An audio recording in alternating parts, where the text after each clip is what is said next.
দপ্তরকে। সেই অত্যাচারের প্রতিবাদে আমরা রাস্তায় নেমেছি। এই প্রতিবাদ চলতে থাকবে যতক্ষণ না যারা দোষী তাদের আমরা শাস্তি দিতে পারছি।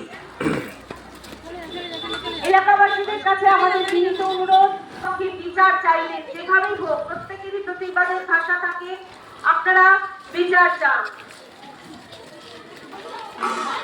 এই ধরনের দুর্ঘটনা, এই ধরনের আজকে স্লোগানটা একটু